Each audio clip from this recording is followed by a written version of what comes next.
So, good day everyone. Andito ako sa bahay ni Jeff para i-interviewin ko siya sa mga laruan niya. Paano ito? Show and tell ulit. So, matagal na naming plano ito. Ngayon lang natuloy. Ako nga pala si Jeff, isang kolektor ng mga laruan. Nag-start ako before 2001 sa Lord of the Rings. Nasa Pinas pa ako nun eh. So, nag-start din ulit ako ng collecting 2016 sa Gundam naman.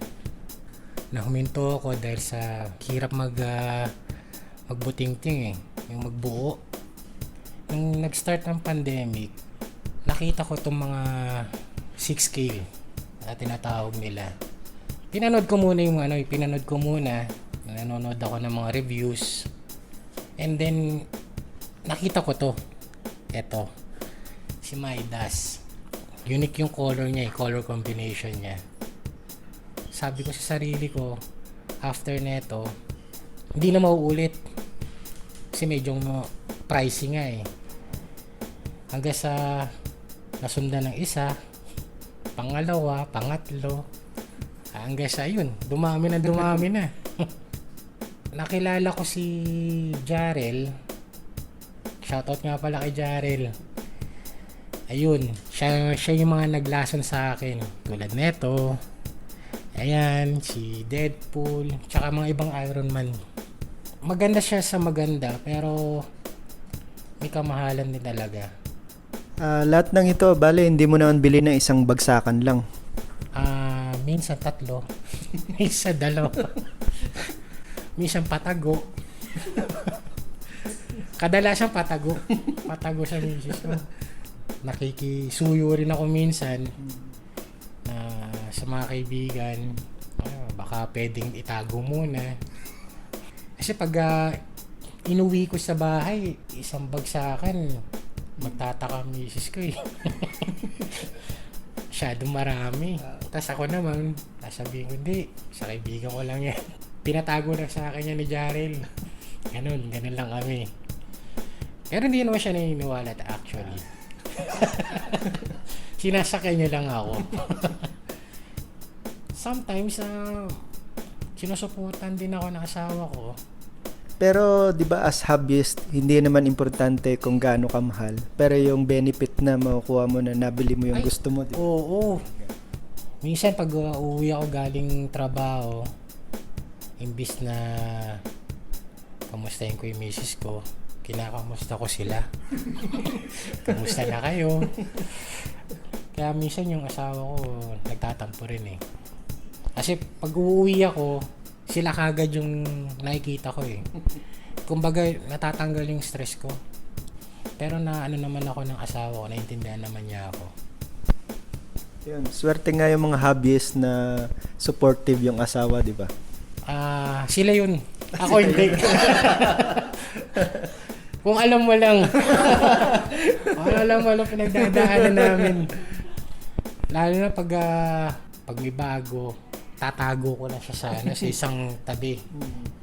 Tapos uunti-unti kong ilalabas. Para hindi niya mapansin. Kasi pag napansin niya, magtataka na naman siya. Oh, may bago ka na naman. May bago ka na naman binili. Ganyan kami dalawang mag-asawa. Pero supported pa rin. Ano bang page, di ba? Toy Collectors Hub. Yun.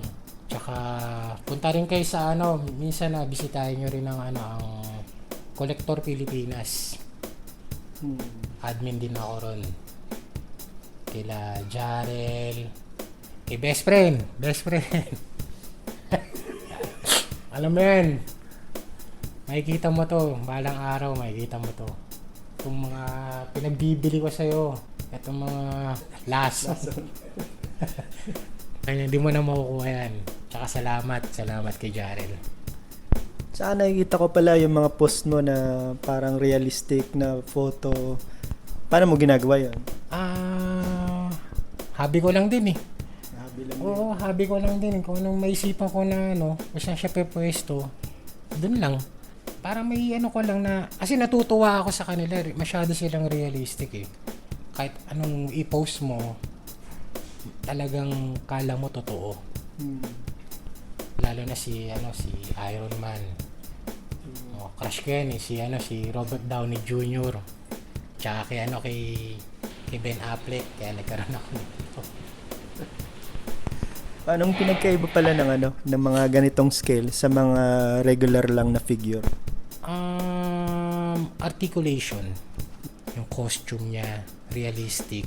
Kaso masyado siyang fragile. Hindi mo siya pwedeng i-post ng matagalan. Kailangan pag kunyari pipicturean mo siya, saka mo siya i-post, ay dynamic post. Pero pag iaano mo lang, i-display mo na lang, kahit museum post lang.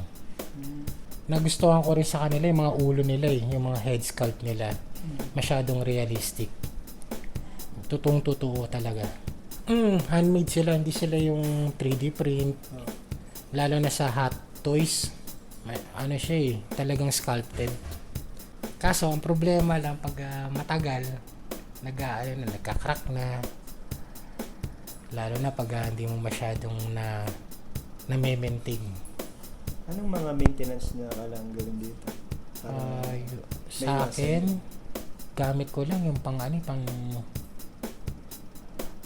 kotse, yung car polish, yung armor all, tsaka yung para dito sa mga to, para hindi mag-fade yung pintura niya. Yung mga metallic, no? Ako lang Gusto kong i-feature ito yung ko talagang pinagtuon ako ng pansin. Pero kung mapapansin mo, bakit wala si Black Widow? Kasi namatay siya oo, tama. Pero ang totoo talaga niyan, wala kami makuha Black Widow na Endgame. Kaya as of now, ito muna. Pero ito yung talagang Endgame. Kasi ito na yung huling armor nila Yan, katulad ni Captain America, tsaka itong Mark 85 na sinasabi nila. Yan. Tapos meron din akong ito. Yan.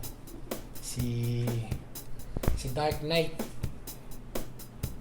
And then ito, si Jeff. Si Jeff. Customized siya, no? Kay Pail yan. Gawa ni Pail. Tsaka to, misis ko. Yan lang nagpapasaya sa akin. Ito, Buster. Gantry na tinatawag. And then Shogun. May Shogun nga pala ngayon tayo, no? Shogun. Tama. Si Hiroshi. And then, dalawa lang ang tatlo pala. Tatlo lang ang Star Wars ko. Kasi masyado mahal. Ito yung mga Gundam ko dati na naitabi ko pa. Yan lang ang broadest side ko, pero masasabi ko lang, keep collecting lang. Kahit anong laruan, mapamahal yan o mapamura, plastic man o die-cast, basta kung ano nagpapasaya sa inyo, gawin nyo lang. Kasi collector nga tayo Keep collecting. Kahit anong laruan na gusto nyo. Huwag kayong mainggit sa ibang tao na, meron siyang ganito, meron siyang ganito. Kasi hindi lang sila yung meron. Marami dyan. Tulad ko. Kontento na ako sa kung ano meron ako Maraming salamat kay best friend, tsaka kay Jarrell. Maraming salamat sa mga kaibigan ko na naglalason sa akin. Oo, maraming salamat din. May bago nga akong may bago nga pala akong kinahiligan Nagdadalawang isip nga ako eh. Ano yan? Yung mga 64. Yung mga kotse, ganito. Mga ganyan, no? Ganda. Ewan ko, ba't ako napasok dito eh. May nag-impluensya ba? Oo, may nag-influensya. Dalawa sila eh. Dalawa sila. Andito ba sila ngayon? Nandito sila ngayon. Huwag na nating pangalanan, no? Wag na, baka malason din. Pero, yun. Maraming salamat at napaunlakan nyo ako sa pagkakataon na to. And then, keep collecting lang. So, okay, thank you. So, thank you sa sa pag-share ng hobby sa mga laruan. Thank you. Thank you. Brother Jeff, thank you. Thank you.